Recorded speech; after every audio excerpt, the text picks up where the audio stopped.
Have you ever wondered how a whole race of people could almost vanish from a country's story, not by magic, but by design? If you go to Argentina today, you'll see tango dancers, European-looking faces, and football legends like Messi and Maradona.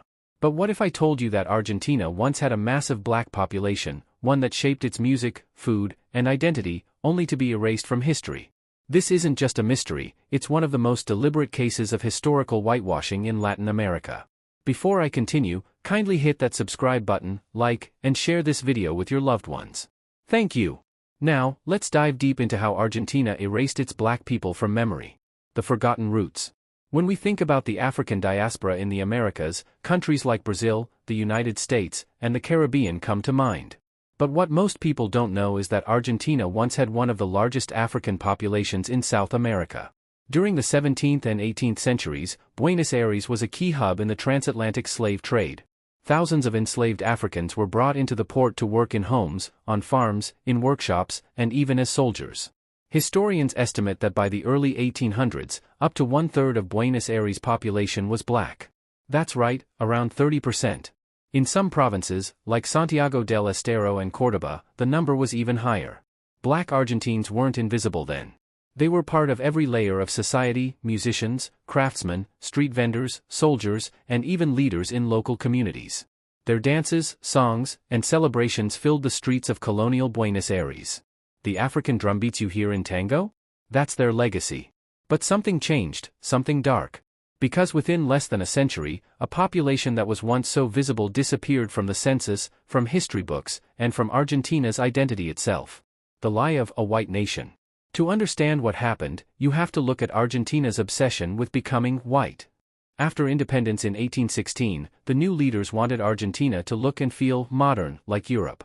They saw black and indigenous people as part of a primitive past that needed to be erased to make room for progress. This mindset became national policy.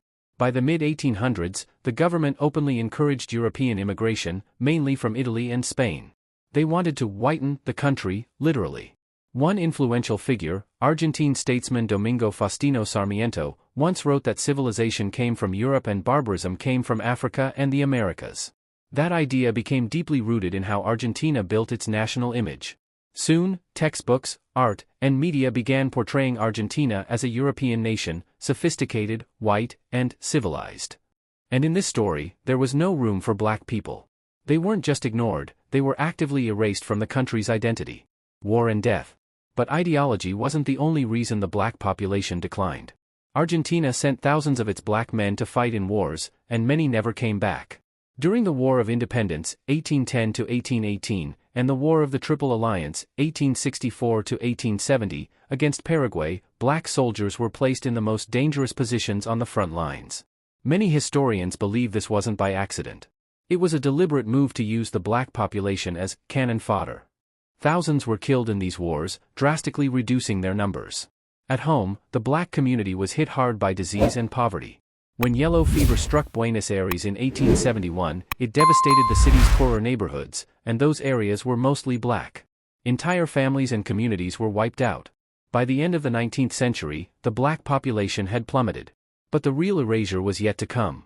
The census that made them disappear. You might expect that a population so large would always leave some trace in government records. But starting from the late 1800s, the Argentine census simply stopped counting black people. Earlier censuses used racial categories like black, mulatto, or pardo. But by the 1895 census, those categories were gone. From that point on, the state officially recorded almost everyone as white or European. The government's message was clear: black Argentines no longer existed, at least on paper. This wasn't an innocent oversight. It was part of a broader campaign to craft a new identity for Argentina, one that erased the African and indigenous roots of the nation. Newspapers and schoolbooks followed suit. They stopped showing black faces. They stopped talking about African contributions to culture. Soon, an entire generation grew up believing that Argentina was always white, and that was exactly how the government wanted it. Cultural erasure. Even as black people were erased from statistics, their influence couldn't be fully hidden. Their music, language, and traditions lived on, though stripped of credit. Take the tango, for example, Argentina's most famous cultural export. Today, it's seen as elegant and European, but its roots are deeply African. Tango evolved from dances like the candom, brought by enslaved Africans. The rhythm, the sensual movement, the drums, all of that came from the African community. But as tango became popular among white Argentines, it was sanitized and rebranded. The African origins were quietly dropped. Even the word milonga, used in tango music, comes from an African Bantu word meaning word or story.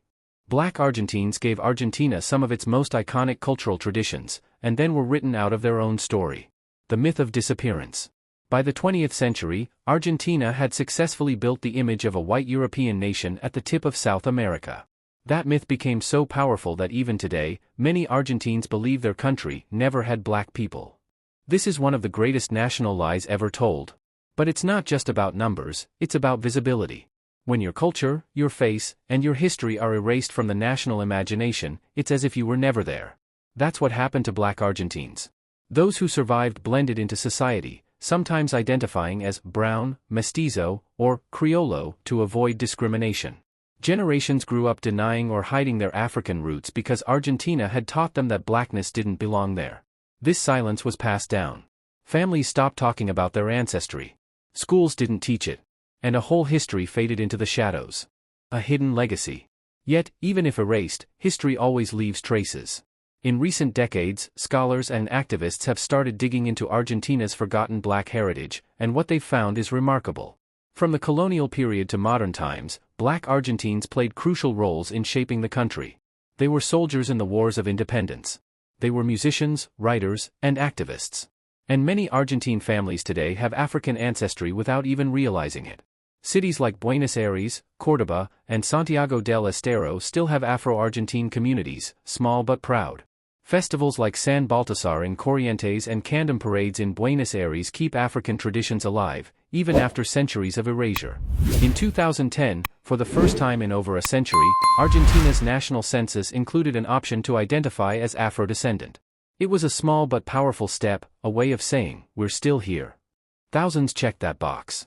After more than 100 years of being erased, the descendants of black Argentines were finally counted again. The real Argentina. So, what's the truth about Argentina? It's not just a European country at the bottom of South America. It's a multiracial nation with African, indigenous, and European roots, a country built on diversity, even if its leaders tried to hide it. The real Argentina includes the forgotten drummers of Buenos Aires, the soldiers who fought for independence, and the women who carried their culture through song and dance. When we say erased, we don't mean they vanished, we mean they were deliberately written out of the script. But history has a way of resurfacing. And now, more Argentines are learning that their heritage is richer, deeper, and more complex than they were ever taught. Final thoughts. The story of Black Argentina is more than just a footnote in history, it's a warning. It shows how power can shape identity, how governments can decide who counts and who doesn't, and how silence can be just as deadly as violence. But it's also a story of resilience. Even when erased, the spirit of a people finds ways to survive, in music, in movement, in memory. When we remember the erased black population of Argentina, we're not just filling a gap in history, we're correcting it. We're giving voices back to those who were silenced.